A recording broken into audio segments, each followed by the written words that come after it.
You can count on me like 1, 2, 3, I'll be there. And I know when I need it, I can count on you like 4, 3, 2, and you'll be there. 'Cause that's what friends are supposed to do. This is Elizabeth out here in Clarksville and out there in Los Angeles at www.radiopythons.com is... We've got Carl Kozlowski and Johnny O. How you doing? Johnny O. And this is the show, It's Me, God. And this is our 33rd show today. It's me. Oh, God. Is that you, Lord? How many times have you wondered in your life? Is that you, God? And what are you up to? And are you there to begin with? I don't know if anybody's really been following much every week, but we have been going through since last April. I started talking about having problems. And the past 2 weeks, my symptoms of weakness and having problems walking and getting short of breath real easy with exertion had increased, and they sent me to a neurologist today. Thank God I got in to see him, good friend of mine. And before I went, though, because I had increased symptoms on Friday, I went to the doctor, and he put me on a prednisone pack to give me some strength to make it through the week and some work days. And being on prednisone, I can see why these athletes want to have steroid enhancement drugs in their system. You are a super person who can do things and move furniture, and you can, but you're wired, and oh God, it's awful feeling because of the fact that your mind is too wired. And this is happening to me at the same time, and I thought this was really coincidental, but this is happening to me at the same time that Ferguson is on steroids. Steroids of hate and anger and bitterness and all that kind of stuff. But it was also interesting that this morning the Lord was showing me, too, that, you've got this stuff within you. You've got bitterness and anger and resentment in you. And how he brought this all up was as I was getting ready to go see my neurologist, I was writing down a list of all medications, a list of all the things that's been going on all year, who I've seen, what tests I've done, et cetera, et cetera. But then I also, in all fairness, because I know that my emotions had been triggering the increase or intensity of the symptoms of weakness and being able to walk and stuff, and I noticed this connection. And so I started writing down the events of the past year. And my goodness, gosh, what a year we've been through. And even then I got to realize it. Wait a minute, even before that, even before this year, there was all kinds of changes in our life. And one thing after another, my husband had back surgery before we came up, while we were down in Texas, and almost died down there. Just trust me, we have had one thing after another in the past, 10 years. Yeah, 10 years. And I'm looking at all this, and what comes out of my mouth as I start to cry because I'm angry, I felt like that all these years, we're going to be celebrating 43 years of marriage this year.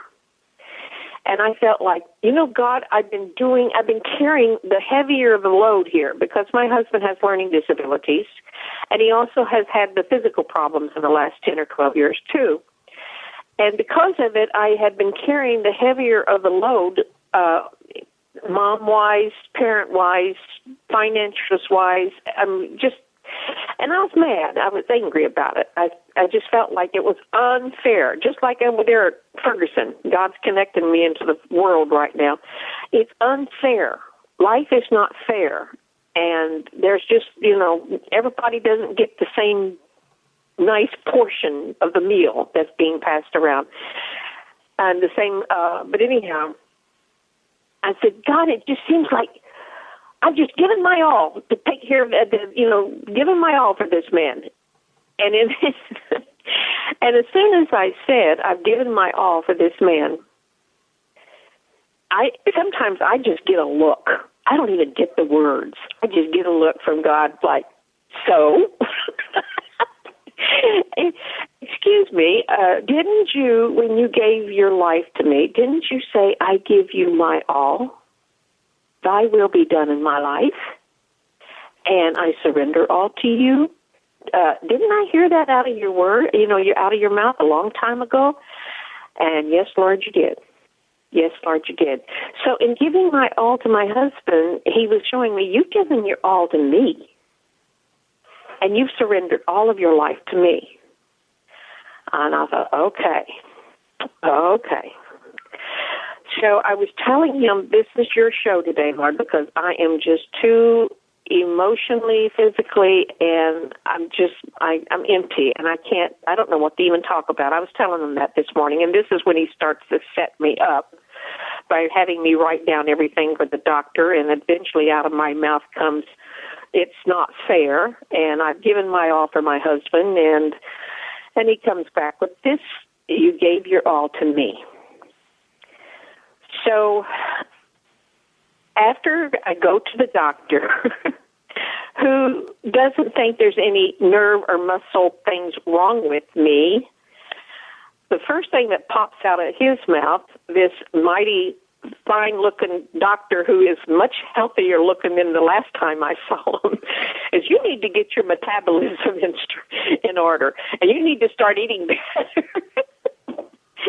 And I'm going, oh, no, because God's been telling us this, hasn't he, Carl? Yeah. We've been getting these messages all summer long about what to do to make the right choices, to take care of the temple, etc., and to eat the right food and to live the right attitude, to have the right attitude. Basically, it boils down to be thankful. Are y'all still there? Yeah, of course. We're listening. Okay, I got silent on me. But yeah, when we think about the themes of the shows all summer long, we had a show about the temple, how we're the temple, and how God's got to cleanse the temple, and we have to live our life in the right order. We had a show talking about stress and how it is and all the other strong emotions, how they destroy our body. We've also had a show talking about food. I remember bringing that in at one time about eating right, where you eat slow, and you don't do this grazing all day long because you've got all these emotions coming at you. And so for 2 months, it's really what I've been kind of doing with all of the uncertainty in my life. I've been doing a lot of this emotional eating, even though I knew I shouldn't be doing it. I didn't care. I'd stick that stuff in my mouth and eat it because I wanted to feel better, and I thought maybe the food would make me feel better. It didn't. But anyhow, it was an addiction. You know how you stick a cigarette in your mouth hoping to make it feel better, or the drugs or the alcohol, etc. Yeah. So anyhow, I'm coming back from the doctor, and the one thing we are looking strongly at, two things. 10 years ago, I started doing sleep apnea. I don't know how long you've been using that machine, Carl, but I've been using that machine for over 10 years. And one of the things he said, when's the last time you were checked to make sure your pressures are okay? And I haven't. So we're going to have the sleep apnea check to make sure that I'm getting enough oxygen at night. And then the other thing, because that'll make you feel real tired. I don't know if you know what sleep apnea is all about, John, but Carl does. Oh, yeah. Oh, I do. It's brutal. He has to see me in action or inaction. Yeah. If you don't get the oxygen at night while you're sleeping, you wake up tired all the time. And you wake up depressed, too, because you're tired. The other thing, I am going to start taking a antidepressant for a while because there has been way too many things in my life to make me sad. Yeah. And I'm just human, people. I'm just human. Anyhow, so we are going to do those two things, and he is going to do an EEG to make sure just to be sure that everything's okay. But I really felt like when I left there, though, I was kind of mad. It's amazing how we humans act. But I was kind of mad. I'm doing like the people in Ferguson are doing. I didn't want to hear that verdict, you know? The verdict that says if you just eat right and if you continue to exercise right And if you just lived your life the way that God says to do it and trust in Him and not worry and not to be anxious and not to be bitter and resentful and this kind of stuff, if you would take care of your attitude, people didn't want to hear that verdict that they got out of Ferguson. And I really wasn't wanting to hear that either. It was kind of like saying, once more, look, girl, I'm going to have to ask you to do some more, even though I was tired of carrying more of the load. It was like the doctor was saying to me, I need you to watch what you put on your plate when my plate was already overflowing with too much in my life. You understand what I'm saying? Sure. Oh, yeah. So it was just another one of those, here, you take care of this. And then I thought about, wait a minute. Again, if you believe, if you have faith, if you are trust, believe the words of God, what He says, come unto me, you who are heavily burdened, I will give you rest. If you're put your yoke upon, I'll take care of things. I'll help you carry that cross. Whatever it is I ask you to do, I'm going to be there right there with you. And I know this is true and that He is not lying to you. He does mean it when He says these things because He's already done it before in my life, time and time and time and time again. He's helped me over and over and over again. It's just that we human beings sometimes to forget to say, help, God, help. Yeah. And so I do have renewed hope and faith and trust that, okay, once again, I was being given this call back to, did you mean it when you said, yes, Lord, I will, Lord?